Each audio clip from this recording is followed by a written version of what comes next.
여호와를 힘써 알자라는 제목으로 오늘 함께 말씀을 나누겠습니다. 우리 오늘 함께 읽은 이 본문은 사실 시편 119편, 사실 전체를 다 우리가 읽어야 되는데 그 중에 특별히 이 부분만을 선정해서 읽게 되었습니다.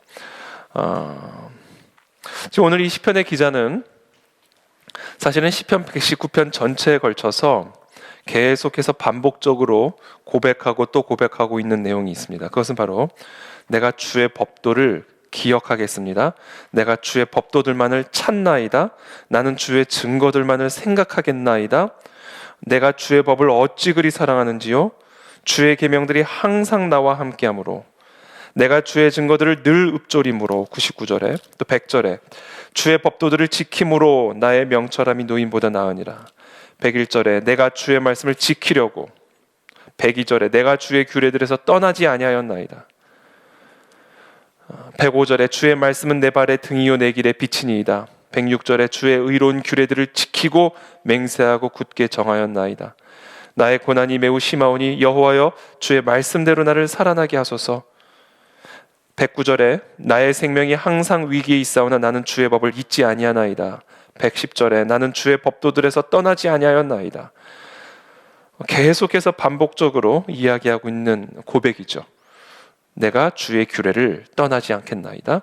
내가 주의 법도를 잊지 아니하나이다. 그것이 사실 시편 119편 전체에 걸쳐서 이 시편의 기자가 반복적으로 고백하고 있는 것입니다.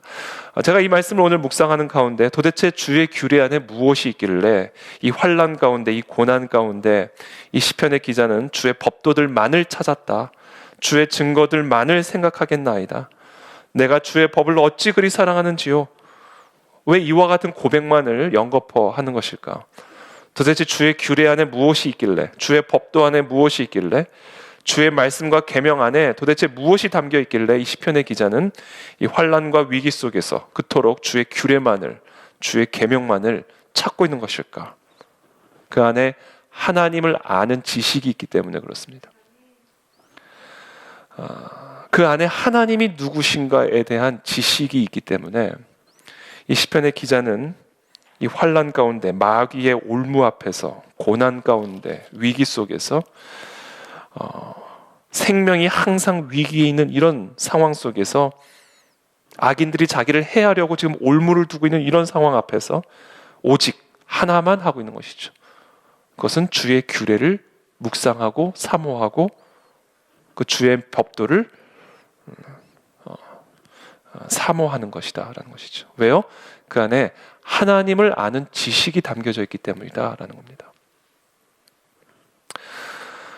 요한복음 5장 39절에 이와 같은 말씀이 있습니다. 너희가, 예수님의 말씀이죠. 너희가 성경에서 영생을 얻는 줄 생각하고, 자, 성경 안에 뭐가 있다고요? 영생이 있다고요. 생명이 있다고요. 여러분, 사탄 마귀가 어떤 올무를 내 앞에 두어도 성경 안에 있는 영생을 우리가 얻게 되면 그 모든 것을 이길 수 있는 권능을 얻게 되겠죠. 영생, 저는 이 영생을 영원한 생명, 생명력, 권능, 능력, 파워 뿐만 아니라 이 영원한 생명을 의미하는 것일 뿐 아니라 특별히 영적인 생명력이라고 저는 항상 이 영생을 해석합니다. 원래 이터널 라이프를 의미하죠, 문자적으로는. 그러나 그 이터널 라이프는 결국 무엇으로부터 오는 것인가? 바로 영적인 생명력이죠. 영혼의 생명력. 그것이 어디서부터 온다고요? 성경에서부터. 그럼 도대체 성경 안에 무엇이 있길래? 이렇게 예수님은 말씀하십니다. 너희가 성경에서 영생을 얻는 줄 생각하고 성경을 연구하거니와, 자, 이 성경 안에는 뭐가 담겨져 있냐면 내게 대한 증언으로 가득 차다라는 거예요. 그리스도가 누구신지, 여호와 하나님은 누구신지, 그분의 성품이 무엇이며 그분의 능력이 무엇이며 그분의 지혜가 무엇이며 여호와 하나님이 어떠한 분이신지에 대한 증언이 이 성경 안에 가득하기 때문에 이 성경을 묵상할 때 우리는 영생을 얻게 된다라는 겁니다. 자, 우리가 성경을 연구하고 묵상해야 하는 이유, 그것은 성경이 하나님에 대하여 증언하고 있기 때문에 그렇습니다. 그리고 그 하나님을 아는 것이 영생이기 때문에 그렇습니다. 하나님을 아는 것이 우리의 힘이 되는 것이고 하나님을 아는 것이 우리에게 생명이 되는 것이고 능력이 되는 것이기 때문에 우리는 어떤 상황 속에서도 그것이 환난이든 시험이든 위기든 고난이든 사단 마귀의 올무이든 나를 해하려고 하는 그 악한 사탄마귀의 계략이든 그것이 어떤 상황이든 1000가지 상황, 10,000가지 상황, 아니 100만 가지 상황 앞에서 우리는 하나만 하면 된다. 하나님을 아는 지식이 담겨져 있는 성경을 상고하고 묵상하는 일. 그것이 바로 이 시편 기자가 처음부터 끝까지 반복적으로 고백하고 노래하고 결단하는 기도의 핵심이다라는 겁니다. 저는 오늘과 지금과 같은 위기 시대에 여러분 성경을 상고하게 되기를 축복합니다. 여러분의 삶에 어려움이 임하셨습니까? 성경을 피시기를 축복합니다. 뉴스를 보지 말고. 여러분 저도 뉴스를 요새는 잘 안 봐요. 뉴스를 보면 볼수록 두려워지죠. 왜? 뉴스 안에는 하나님이 없거든요. 뉴스 안에는 하나님이 어떤 분인지에 대한 정보가 전혀 없거든요. 하나님을 철저하게 제외한, 하나님을 철저하게 배제한 정보만 있거든요. 그러니까 날마다 그것만 들여다보면 위축되고 움츠려들고 우리의 영혼의 생명력이 나도 모르게 죽어가는 거예요. 나도 모르게. 그래서 우리가 개인적인 위기든 고난이든 아니면 사탄마귀의 미혹이든 올무든 아니면 이 국가적인 공동체적인 이런 안팎의 위기든 어떤 상황 가운데 우리가 있든지 우리가 해야 할 일은 딱 하나다. 성경을 상고하고 성경을 묵상하고 이 하나님의 규례를 더욱더 사모하여 그 안에 증언되어지고 있는 하나님의 능력이 무엇인지를 묵상하는 거죠. 하나님의 지혜가 무엇인지를 상고하는 것이죠. 그때 우리는 우리의 삶의 그 모든 것들을 이길 수 있는 하늘의 권능, 영적 생명력을 얻게 되는 것이다 라는 겁니다. 저는 오늘 이 밤에 그와 같은 은혜가 저와 여러분들의 10년 가운데 임하게 되기를 예수님의 이름으로 축복합니다. 그래서 잠언의 기자는 이렇게 말하죠. 여호와를 경외하는 것이 지혜의 근본이다. 거룩하신 자를 아는 것이 명철이다. 자, 우리가 지혜를 자랑하지만 그 지혜의 근본이 뭐다? 여호와를 경외하는 것. 어떤 사람이 명철한 사람인가? 어떤 사람이 정말 명철한 사람인가? 거룩하신 자를 아는 사람이 진짜 명철한 사람이다라는 거예요. 그 사람이 진짜 현실을 제대로 볼 수 있는 사람이라는 거예요. 하나님을 두려워하고 하나님을 경외하는 자가 우리가 살아가는 이 실제를 올바르게 판단할 수 있는 사람이라는 겁니다. 근데 그 하나님을 아는 지식이 어디에 있는가? 우리가 어떻게 여호와를 경외할 수 있는 그 지식을 얻게 되는가? 성경 안에 있다는 거, 성경. 성경을 통해서 여호와를 경외하게 된다는 것이죠. 느헤미야 8장 10절의 말씀입니다. 여호와로 인하여 기뻐하는 것이 너희의 힘이니라. 여호와로 인하여 기뻐하는 것, 여호와를 아는 지식으로 말미암아 기뻐하는 것, 여호와의 능력이 어떠한지, 여호와의 지혜가 어떠한지, 여호와의 주권과 권세가 어떠한 것인지를 알므로 인한 기쁨, 그것이 우리의 힘이 된다라는 겁니다. 오라 우리가 여호와께로 돌아가자. 여호와께서 우리를 찢으셨으나 도로 낫게 하실 것이요 우리를 치셨으나 싸매어 주실 것입니다. 호세아서의 말씀이죠. 그러면서 이렇게 이야기합니다. 그러므로 우리가 여호와를 알자. 힘써 여호와를 알자. 그러니까 여러분 지금 우리 이 시기에 이 위기의 때에 우리가 할 일은 딱 하나예요. 어떻게 해서든지 여호와를 아는 일에 힘을 쏟아야 됩니다. 그것이 개인적인 어려움이든 아니면 국가적인 어려움이든 공동체적인 어려움이든 그것이 다 사탄마귀의 올무이든 사탄마귀의 위협이든 우리가 지금 어떤 상황과 어떤 환경에 처해 있든지 간에 우리가 해야 할 일은 딱 하나다. 여호와를 아는 일에 온 힘을 쏟는 것이다 라는 거예요. 저는 그것이 지금 우리가 해야 할 단 하나의 일이다 라고 믿습니다. 그래서 이 시편의 기자는 계속해서 고백하고 또 고백하는 거예요. 나는 주의 의로운 규례들을 지키기로 맹세합니다. 나는 굳게 마음을 정했습니다. 나의 고난이 지금 너무 심하오니 여호와여 주의 말씀대로 나를 살아나게 하소서. 처음부터 끝까지 하나님의 말씀. 왜? 그 안에 하나님이 누구신지에 대한 지식이 담겨져 있기 때문이다라는 거예요. 그래서 우리는 하나님의 말씀을 묵상함으로 하나님을 알게 되고요. 하나님을 알 때 우리의 정신적, 영적 시각이 밝아지기 시작합니다. 하나님의 위대하심, 그 하나님의 영광, 반면에 인간의 하찮음, 인간의 패역함, 인간의 아주 본성적으로 찌들어 있는 이 죄성을 묵상할 때 우리는 우리의 마음 가운데 겸손함을 얻게 되는 것이고 낮아짐을 갖게 되는 것이고 하나님을 아는 지식이 더욱 증가하면 증가할수록 우리는 그와 함께 참된 평안과 힘과 기쁨도 함께 증가하게 된다는 거예요. 그래서 여러분, 기쁨은요, 하나님을 아는 지식과 비례합니다. 평안은 하나님을 아는 지식과 비례해요. 그 사람이 얼마나 하나님을 아는 사람인가, 그 사람이 얼마나 하나님을 경외하는 사람인가, 다른 거 주여 말로 할 필요가 없어요. 그 사람이 얼마나 지금 기뻐하고 있는가, 그 사람이 얼마나 지금 평안 가운데 있는가,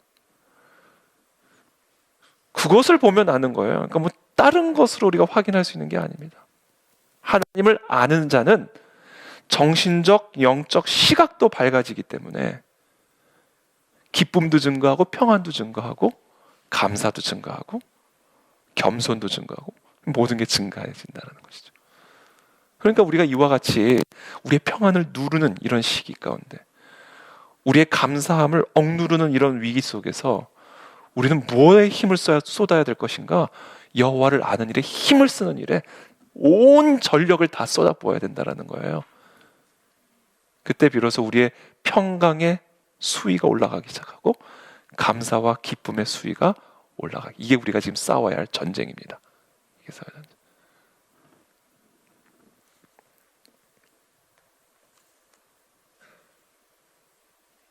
자, 하나님을 우리가 알게 되면 나타나는 증거, 표지들이 있습니다. 하나님을 아는 지식은 사람들에게 어떤 영향을 미치게 되는가? 첫 번째, 하나님을 알잖아요. 우리가 하나님을 알게 되잖아요. 하나님을 위해서 매우 담대하고 용감한 행동이 나옵니다. 하나님을 아는 사람들은 하나님을 위해서 매우 용감하고 담대한 행함이 나오게 되어 있어요. 이게 하나님을 아는 사람의 특징입니다. 다윗을 보시죠. 골리앗 앞에서는 이스라엘 백성들 중무장을 하고도 벌벌 떨고 있잖아요. 중무장을 하고도. 골리앗 앞에서 이스라엘 백성들이 사울을 비롯해서, 오죽하면 사울은 참 자기가 입는 갑옷을 그 소년 다윗에게 입혀주잖아요. 그러니까 중무장을 한 이 이스라엘의 군대가 벌벌벌 떨고 있잖아요. 그때 다윗이 나서죠. 저는 제가 성경을 우리가 성경에서 어떤 구절이 더 좋고 더 싫고 이렇게 우리가 따질 수 있는 것은 아니지만, 제가 여러 말씀 가운데서 특별히 제일 사랑하는 말씀 중에 하나가 바로 이 사무엘상 17장의 말씀입니다. 이 다윗과 골리앗의 이 전쟁 이야기만 읽으면 온몸에 전율이 올라와요. 사무엘상 17장 24절에 보면 이렇게 기록이 되어 있죠. 이스라엘 모든 사람이 그 사람을 보고, 다 골리앗입니다, 심히 두려워하여 그 앞에서 도망하며. 뭐를 보고요? 그 사람을 보고. 그러니까 골리앗에 대한 정보로 충만한 거예요. 지금 골리앗의 키가 얼마고, 골리앗이 지금 무장한 무기가 어떤 무기고, 골리앗이 어떤 전력을 갖고 있고, 하여튼 골리앗에 대한 정보로 충만한 겁니다. 지금. 그러니까 결과가 뭐예요? 두려움이죠. 당연히 두려움이죠. 그러니까 이스라엘 모든 사람이 그 사람을 보고 심히 두려워하여 그 앞에서 도망했다.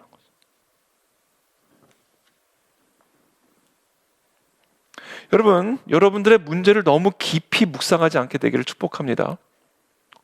즉 우리가 처한 위기를 너무 깊이 묵상하지 않게 되기를 축복합니다.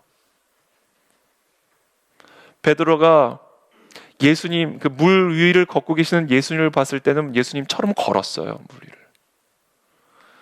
그런데 파도를 보는 순간 파도에 삼켜져 버리게 되잖아요.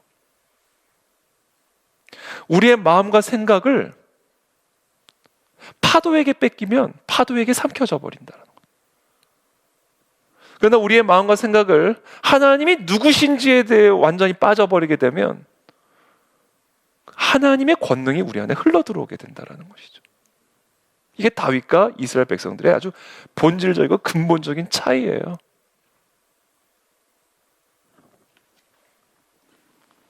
(25절에) 이렇게 얘기해. 이스라엘 사람들이 이르되 너희가 이 올라온 사람을 보았느냐? 완전히 골리앗에 완전 집중이 되어 있는 거죠. 참으로 이스라엘을 모욕하러 왔도다.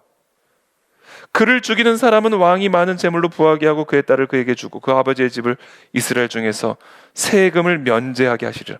그때도 세금의 문제는 되게 심각했나 봐요. 골리앗 죽이면 세금 면제시켜주겠다고. 다윗이 곁에 서 있는 사람들에게 말하여 이르되, 반응의 차이를 한번 보세요. 다윗이 곁에 있는 사람들에게 말하여 이르되, 이 블레셋 사람을 죽여 이스라엘의 치욕을 제거하는 사람에게는 어떠한 대우를 하겠느냐? 이 할례받지 않은 블레셋 사람이 누구이기에 살아계시는 하나님의 군대를 모욕하겠느냐? 그러니까 지금 이 다윗은요, 지금 뭐에 완전히 사로잡혀 있냐면 하나님이 누구신지에 대해서 완전히 사로잡혀 있는 거예요. 이 하나님의 영광에 완전히 사로잡혀 있는 거예요. 이 하나님의 영광을 바라보고 있는데 이 골리앗이 하는 말을 들어보니 이게 죽으려고 환정을 했구나, 이렇게 되는 거죠.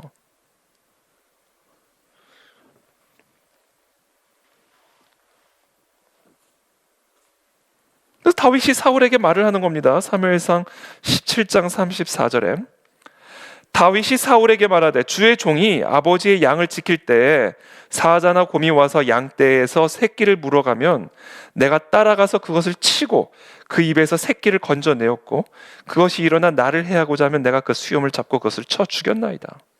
주의 종이 사자와 곰도 쳤은즉 살아계시는 하나님의 군대를 모욕하니 할례받지 않은 블레셋 사람이리까? 그가 그 짐승이 하나와 같이 되리이다. 완전히 관점이 다른 것이죠. 도대체 이 관점의 차이가 어디서부터 온 것일까? 똑같은 골리앗을 보고 똑같은 이스라엘 백성이 왜 다윗과 이스라엘 백성의 관점이 이렇게 다를 수가 있는 것일까? 단순한 차이예요. 다윗은 여호와가 누구신지에 대한 묵상과 지식으로 그 사람의 생각과 정신과 모든 감각들이 지금 지배를 받고 있는 것이고, 이스라엘 백성들은 골리앗이 누구신지에 대한 정보로 그 사람들의 생각과 정신과 모든 것들이 지금 지배를 받고 있는 거예요.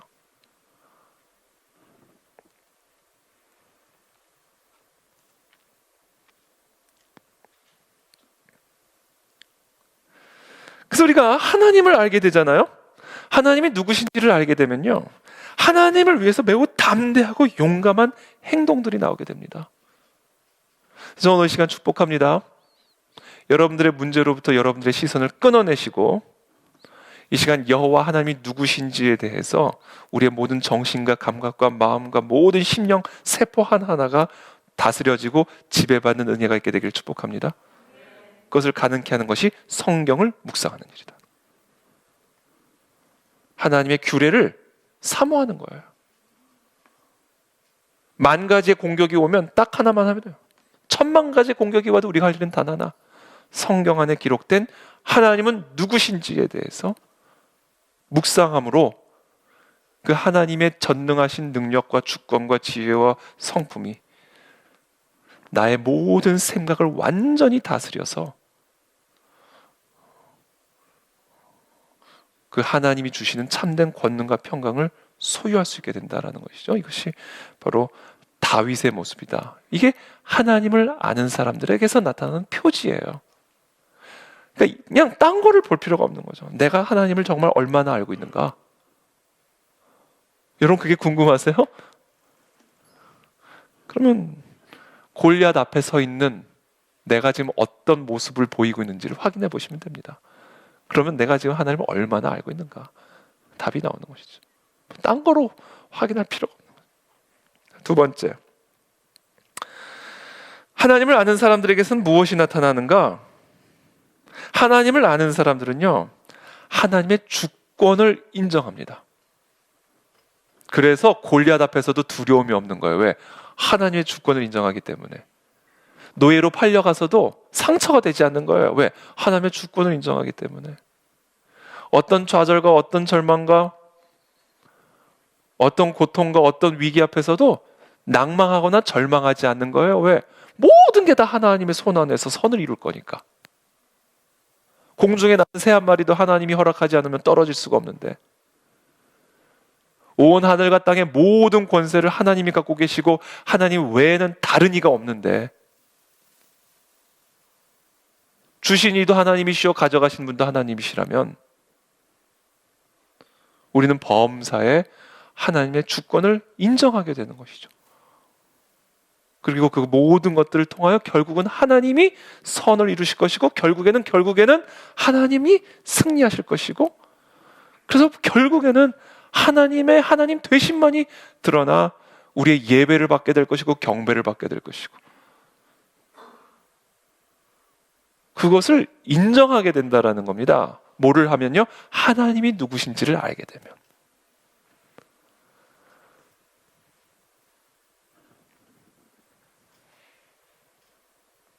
그래서 십자가가 우리에게 은혜가 되는 거예요. 전능하신 하나님이 십자가에 매달렸어? 그럼 그 안에 무조건 선한 뜻이 있었겠네, 이거잖아요. 전능하신 하나님조차 십자가에 매달리는 일을 하셨다면 피할 수 없어서 당한 고난이 아니라 전능하신 하나님이 십자가에 매달렸다면 그 안에 하나님이 이루고자 하시는 뭔가 대단하고도 놀라운 선하신 뜻이 있지 않았겠냐고요. 겉으로 보기에는 너무 잔인하고 폐륜적으로 보이는 일이지만 그렇잖아요.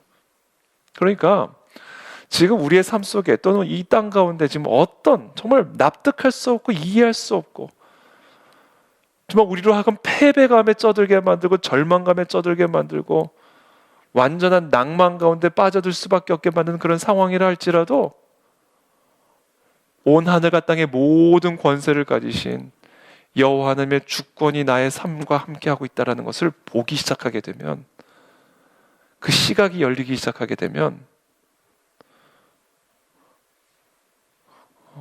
우리는 그 하나님을 예배할 수 있고 경배할 수 있고 소망을 잃지 않을 수 있고 기쁨을 잃지 않을 수 있다라는 겁니다. 당신들은 나를 해하려 하였으나, 형제가 요셉을 해하려 하죠. 여러분, 사람들은 다른 사람들을 해하려고 합니다. 이게 사람들이에요. 하물며 형제조차 이랬는데, 그렇잖아요. 형제조차 요셉을 해하려고 했는데 이게 사람이에요. 혹시 우리들 가운데 이 사람으로부터 해함을 받는 그런 어려움 가운데 있는 분들이 계십니까?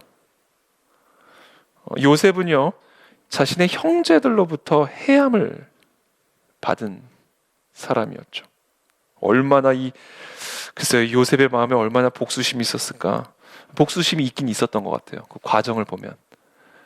소위 말하는 뺑뺑이를 돌리잖아요. 이렇게 왔다 갔다 하게 하잖아요. 이게 소소한 복수거든요, 이게 다.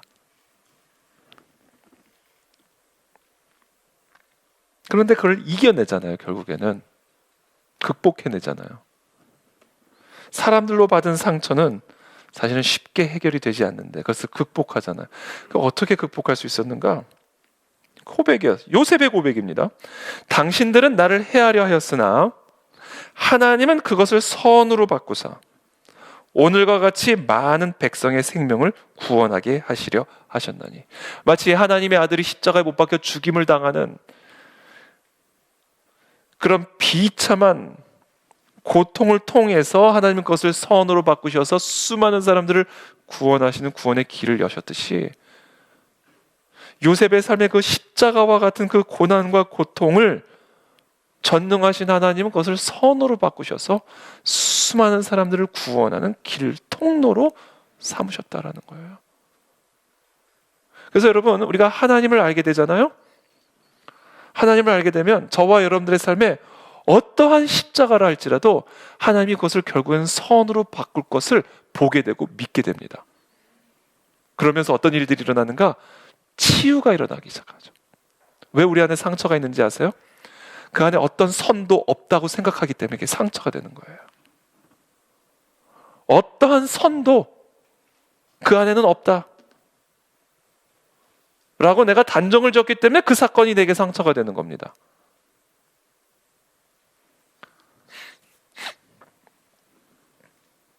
그래서 우리가 하나님을 알게 되면요, 하나님의 주권을 인정하게 되고, 하나님의 주권을 인정하게 되면요, 치유가 일어나기 시작해요.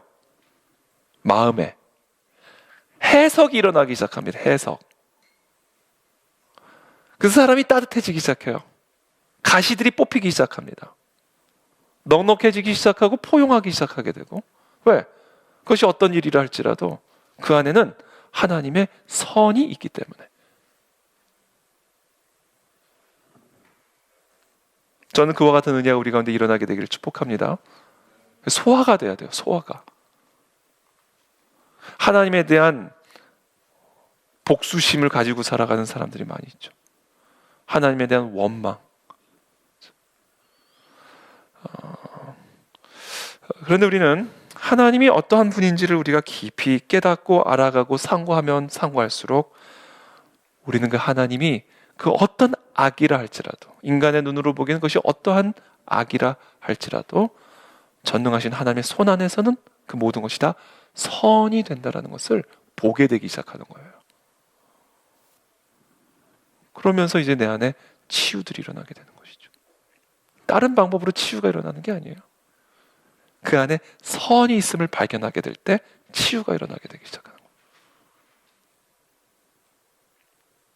지금 우리 코로나 바이러스, 이 안에 어떠한 선도 없어 보이잖아요. 근데 그 안에 선이 있음을 여러분 보게 되기를 축복합니다. 그때 마음에 안심과 평안이 우리를 사로잡고, 이건 단순한 심리적인 그게 아니에요. 실제가 그렇다는 거예요. 실제가.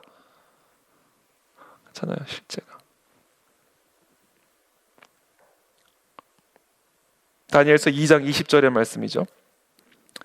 다니엘이 말하여 이르되 영원부터 영원까지, 영원부터 영원까지 하나님의 이름을 찬송해야 할 것은 지혜와 능력이 그에게 있음이로다. 그는 때와 계절을 바꾸시며 왕들을 폐하시고 왕들을 세우시며 지혜자에게 지혜를 주시고, 여러분 지혜자가 지혜를 누구로부터 받는가? 하나님으로부터 받는다는 거예요. 총명한 자에게 지식을 주시는도다. 그는 깊고 은밀한 일들을 다 드러내신다. 사람은 그것을 깊이 숨기지만 다 드러내신다. 어두운 데 있는 걸 다 알고 계신다. 모든 게 다 하나님의 주권 안에 있기 때문에 이와 같은 하나님을 알면 알수록 우리는 그 하나님의 주권 앞에 겸허하고 겸손하게 무릎을 꿇고 하나님을 경외하게 되기 시작한다는 것이죠. 제가 요새 계속해서 항상 묵상하고 또 설교 때마다 계속해서 인용하는 이사야서 45장 6절에서 7절의 말씀이죠. 나는 여호와라. 자, 나는 여호와다. 내가 누구냐? 다른 이가 없다. 나는 빛도 짓고 어둠도 창조한다. 어둠이 왔니? 그 어둠을 창조할 수 있는 다른 사람이 없다. 나 여호와다. 빛을 원하는가? 그 빛을 지을 수 있는 존재는 나 여호와 외에 다른 이가 없다. 나는 빛도 짓고 어둠도 창조하며 나는 평안도 짓고 환난도 창조하나니 나는 여호와라. 이 모든 일들을 행하는 자니라. 그러니까 이 하나님을 우리가 알게 되면 우리가 무엇을 두려워하고 무엇을 염려하고 무엇 때문에 절망하겠습니까? 그렇죠? 저는 이 눈이 열리게 되기를 축복합니다. 세 번째, 우리가 하나님을 알게 되면 어떤 일들이 일어나는가? 정말 우리가 하나님을 아는 사람이라면 어떤 표지들이 나타나는가? 그래서 지금 제가 말씀드린 거, 그렇죠? 그 이유 때문에 뭐가 임하는가? 참된 평안이 내 안에 임하게 된다라는 거예요. 하나님의 권능을 알게 되고 하나님의 주권을 알게 되고 하나님의 그 위대하심을 알게 되면 우리의 영적, 정신적 시력이 밝아지고 지금 우리가 처한 이 현실, 실제를 온전하고 제대로 볼 수 있는 눈이 열리게 되기 때문에 그때 뭐가 온다? 코로나 바이러스가 창궐해도 평안이 온다. 왜? 이 모든 게 다 하나님의 주권 안에 있는 거니까. 어떤 위기 속에 있어도 그 무엇도 빼앗을 수 없는 평안이 온다. 평안이 온다. 이 평안이 있는 사람이 하나님을 아는 사람이에요. 그래서 저는 여러 가지 하나님을 아는 사람에게서 나타나는 많은 표지들이 있는데 가장 중요한 표지, 평안함이에요. 평안함. 하나님이 어떠한 분인지를 알게 되면 나타나는 가장 중요한 현상, 평안함입니다. 지금 우리는 두려움에 사로잡혀 있습니까? 평안에 사로잡혀 있습니까? 그러니까 지금 제가 이걸 하나님을 아는 것에 대한 표지를 가지고 제가 우리를 막 점검하고 막 이렇게 뭐 판단하려고 하는 게 아니에요. 싸워야 된다라는 거예요. 우리 안에서. 그래서 싸워야 된다는 얘기. 왜? 우리는 다 연약하기 때문에 어려움이 오면 두렵죠. 두렵지 않은 사람이 어디 있겠어요. 그거를 지금 제가 뭐라 그러는 게 아니라 우리는 그런 존재이기 때문에 싸워야 된다라는 거예요. 그래서 성경을 피고 하나님이 누구신지를 더 깊이 묵상하고 상고하고, 그래서 이 성경에 계시된 하나님은 어떤 분이신지에 대한 지식이 내 세포 하나하나까지 다 다스리도록 싸워가야 된다라는 거예요. 싸워가야 된다. 그거를 놓치면 끝장난다는 거예요. 그걸 놓치면.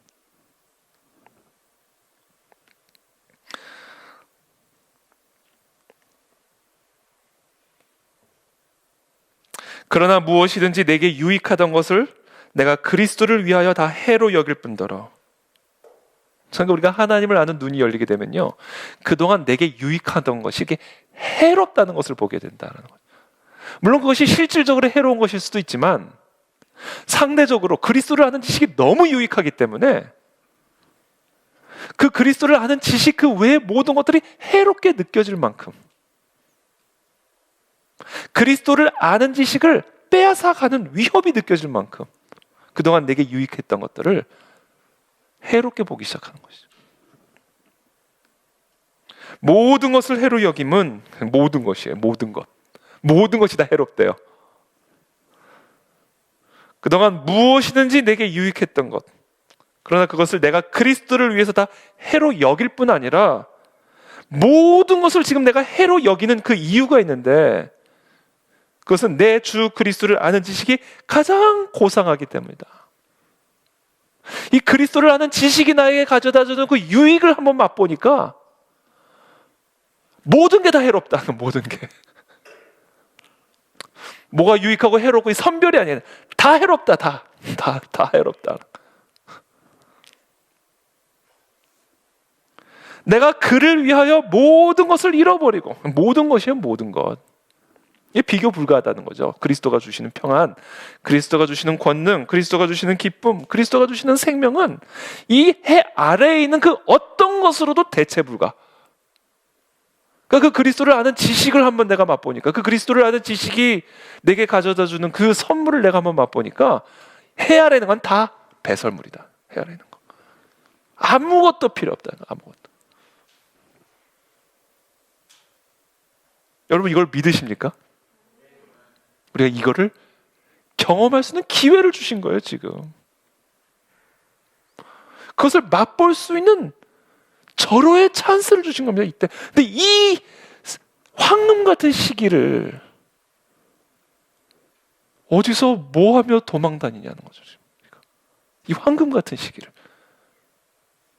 세상의 모든 것을 해롭게 여길 수 있는, 그리스도를 아는 지식이 얼마나 위대하고 고상한지를 경험할 수 있는 이 절호의 기회를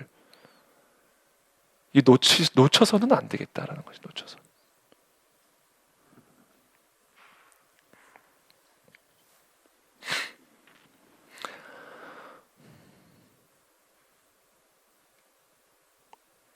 그래서 우리가 종종 우리 교회사의 순교자들의 이야기들을 우리가 이렇게 듣게 되면 이게 인간적으로 납득이 안 되잖아요. 어떻게 총구 앞에 서 있는데 찬양을 할 수가 있어요? 그러나 이런 스토리를 읽어보면요, 사실 솔직히 믿겨지지가 않아요. 여러분 믿겨집니까? 처형대에 끌려가고 있는데 하나님을 찬양할 수가 있을까? 총구 앞에서 예수 그리스도를 부인하면 살려주겠다라는 그 회유 앞에서 예수 그리스도를 끝까지 인정할 수 있는 그 믿음과 그 용기와 그 용맹과 표정 하나 흔들리지 않은 그 평안함은 도대체 어디서 오는 것일까? 그것을 소유하면 세상에 그 무엇을 준다 해도 다 똥이다, 똥. 배설물이라고 하잖아요. 똥 같다.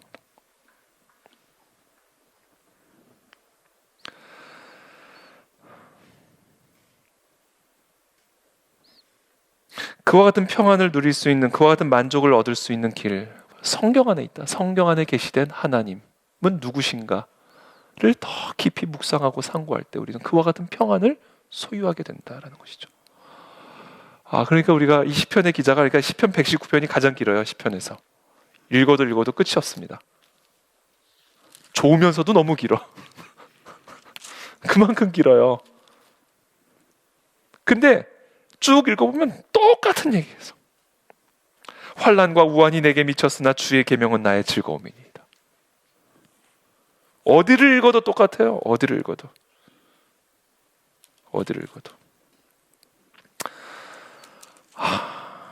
그것을 정말 우리 모두가 사모하게 되기를 바랍니다. 네. 그래서 하나님을 아는 사람들은요, 네 번째 특징이 있어요. 하나님을 아는 사람들은 그래서 하나님을 아는 일에 더욱 힘을 써요. 이게 하나님을 아는 사람들에게서 나타나는 표지입니다. 하나님을 잘 모르는 사람이 하나님을 아는 일에 힘을 쓰지 않지, 여러분, 하나님이 누군지를 맛을 보면요, 하나님이 누군지를 알게 되면요, 하나님을 아는 일에 더 힘을 쓰게 되어 있어요. 너무 좋으니까. 거기에 생명이 있고 거기에 평안이 있고 거기에 권능이 있음을 맛을 봤기 때문에 하나님을 아는 사람은 하나님을 아는 일에 힘을 씁니다. 다시 말하지만 하나님을 아는 일은 뭐다? 성경을 통해서. 그래서 하나님을 아는 사람들은요, 말씀을 사랑해요. 주야로 말씀을 묵상합니다. 100가지 어려움이 있으면 딱 하나입니다. 말씀 묵상, 말씀을 피는 것이죠. 말씀의 자리를 사모합니다. 모든 것이 말씀 안에 있다는 것을 정확하게 알고 있어요. 그래서 저는요, 우리 교회가 이 말씀의 자리 이거 하나만 제대로 서 있으면 다 끝난다라고 봅니다. 저는.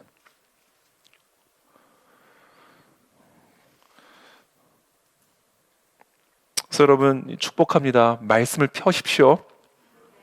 말씀을 읽으십시오. 주야로 말씀을 묵상하세요. 그 사람이 복이 있는 자라, 그렇게 말씀하셨어요. 악인은 하나님의 말씀을 가볍게, 하찮게, 겨와 같이 날아다니는 거예요. 바람이 이쪽으로 불면 저쪽으로 날아가고, 여기로 불면 저쪽으로 날아가고. 그렇죠?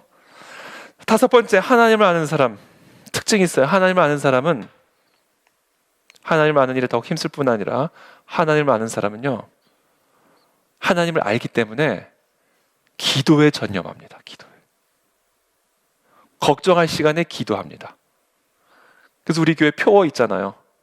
닥치고 기도하자.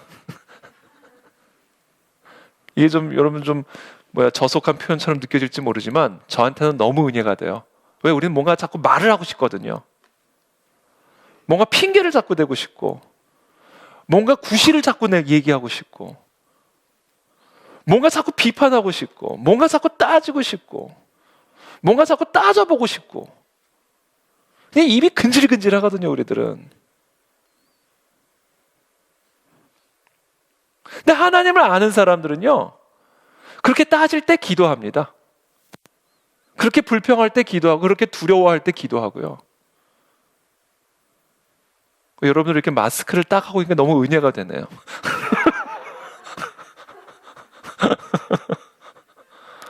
닥치고 기도하는 거죠. 닥치고 기도하는 게. 하나님을 아는 사람들은요, 하나님한테만 말을 해요. 하나님한테만. 하나님을 모르니까 사람 앉혀놓고 말하는 거예요. 살려달라, 도와달라. 하나님을 몰라서 그러는 거예요. 그러니까 하나님을 모르는 사람은요, 사람한테만 말합니다. 사람한테만. 사람 찾아다니면서 사람 붙잡고. 나 하나님을 아는 사람들은요, 사람한테 가봐야 아무 소용없는 거 알거든요. 하나님을 아니까. 하나님을 아니까 사람이 어떻게 보여요? 하나님의 권능을 아는데 사람이 어떻게 보이겠어요? 하나님의 지혜를 아는데 사람이 어떻게 보이겠냐고요. 그러니까 하나님을 모르는 사람이 사람한테만 사람 붙잡고 사람에게 말을 하지, 하나님을 알잖아요. 하나님에게만 말하는 거야. 하나님.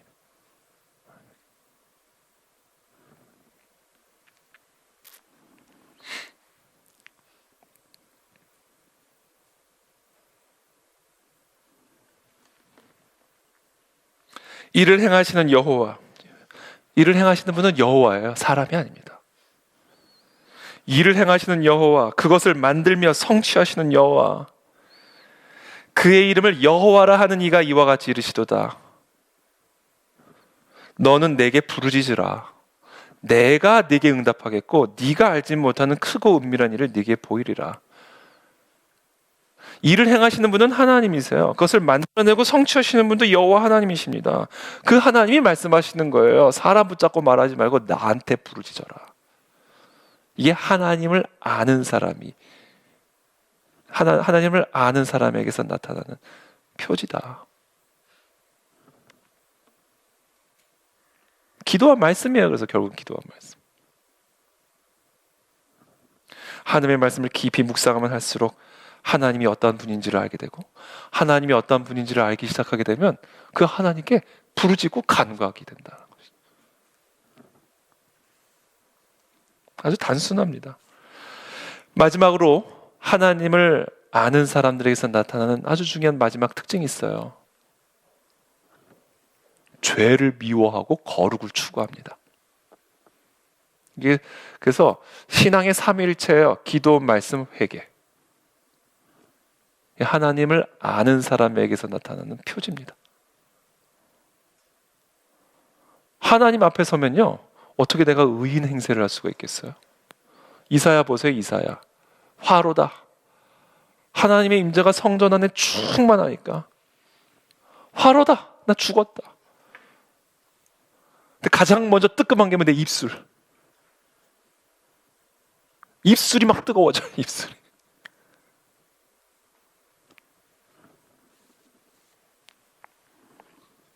하나님을 아는 사람들, 하나님을 두려워하는 사람들은요, 절대로 죄를 사랑하지 않고 죄를 미워하게 되고 거룩을 추구하게 됩니다. 왜? 하나님은 거룩하신 분이시기 때문에. 그래서 그 거룩하신 하나님을 알아가면 알아갈수록 내가 얼마나 더럽고 패역한 죄인인지를 보게 되기 시작하는 거죠. 하나님을 모르니까 거룩한 척 행사하고 다니는 거죠. 의인인 척 교만하는 거죠. 누구의 죄를 저렇다 하면 저렇다. 그러니까 우리가 정말 하나님을 알면요, 고개를 못 드는 존재가 된다. 고개를 못 드는 존재.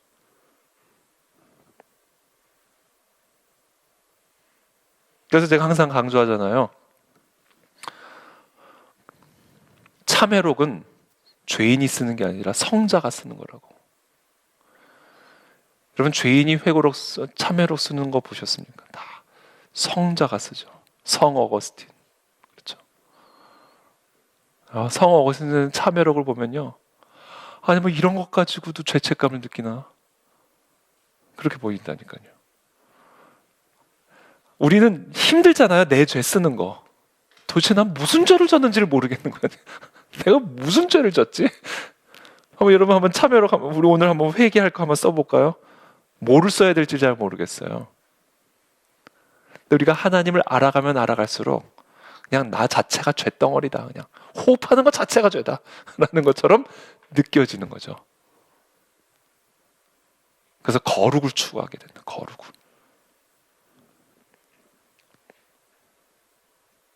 오직 너희를 부르신 거룩한 이처럼 너희도 모든 행실에 거룩한 자가 되라.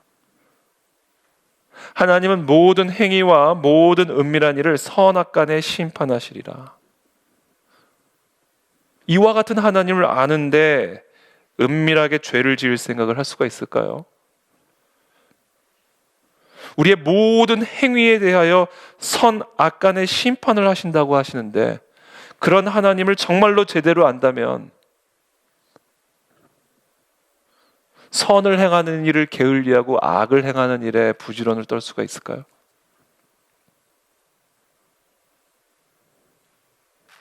로마서 2장 6절에서 11절 말씀, 하나님께서 각 사람에게 그 행한 대로 보응하시되, 우리 하나님은요 응보의 하나님이에요. 행한 대로 보응하십니다. 그것을 대놓고 행하든 은밀하게 행하든 행한 대로 하나님은 보응하시는 분이에요. 참고 선을 행하여 영광과 존귀와 썩지 아니함을 구하는 자에게는 영생으로 하시고, 선을 보응하세요. 우리가 선을 행하잖아요. 그것에 대해서 보응하시는 분이세요. 그러나 오직 당을 지어 진리를 따르지 아니하고 불의를 따르는 자에게는 진노와 분노로 응보하신다. 악을 행하는 각 사람의 영에는 환난과 곤고가 있으리니 선을 행하는 각 사람에게는 영광과 존귀와 평강이 있으리니 이는 하나님께서 외모로 사람을 취하지 아니하심이라. 이와 같은 하나님을 정말로 아는 사람이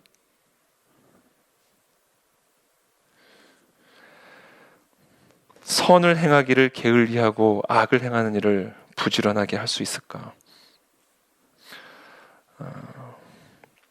고린도후서 5장 10절, 이는 우리가 다 반드시 그리스도의 심판대 앞에 나타나게 되어 각각 선악간에 그 몸으로 행한 것을 따라서 받으려 함이라. 하나님의 심판이 실제한다는 거, 그거를 가볍게 여겨서는 안 됩니다, 여러분. 인생의 끝, 사후의 심판은 물론이거니와 우리가 살아가는 이 이생에서의 삶에서도 하나님은 반드시 심판하셔요. 그래서 이 하나님의 심판이 실제한다는 것은 우리의 삶의 인생관에, 우리의 행위에 아주 직접적인 영향을 끼쳐야만 합니다. 그래서 하나님을 알면 알아갈수록 우리는 죄를 미워하게 되고 거룩을 추구하는 삶을 살아가게 된다. 저는 그와 같은 은혜가 우리 모두에게 있게 되기를 축복합니다. 그것을 지금 이 시기에 하나님은 우리에게 가르쳐 주기를 원하시는 거예요. 이 일에 우리는 힘을 써야 된다. 그래서 이 말씀 하나만 읽고 오늘 설교 마치겠습니다. 요새 어디를 가나 이 말씀, 가장 많은 사람들이 요사이 설교하고 읽고 묵상하고 있는 말씀, 다시 한번 또 반복해서 우리가 함께 읽기를 원하는데요. 역대하 7장 13절에서 14절 말씀입니다. 우리 함께 읽어보겠습니다. 시작.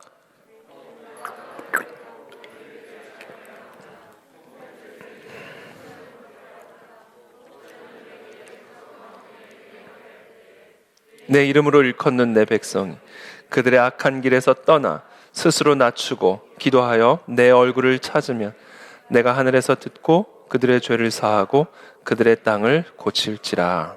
아멘.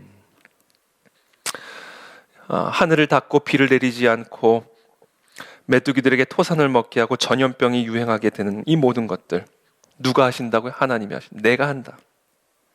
자, 그럴 때에 내 이름으로 일컫는 내 백성이 그들의 악한 길에서 떠나게 되고 스스로 낮추게 되고 기도하고 얼굴을 찾는 자, 이것은 무엇을 하라는 이야기예요? 내가 누구인지를 알라는 겁니다. 내가 누구인지를. 이와 같은 위기의 때 비가 내리지 않고 메뚜기가 토산을 다 먹어 헤쳐버리고 전염병이 유행하게 되는 이 모든 시기에 우리가 힘써 해야 할 일이 뭐다? 여호와를 아는 일에 힘을 써야 된다는 거예요.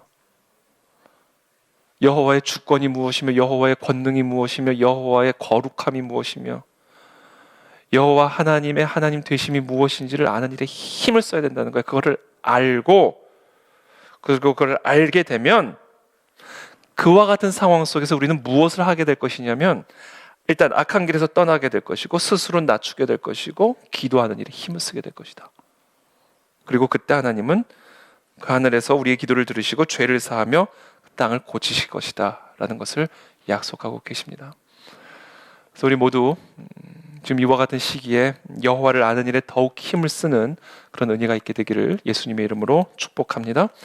함께 이 시간 기도하며 나가겠습니다.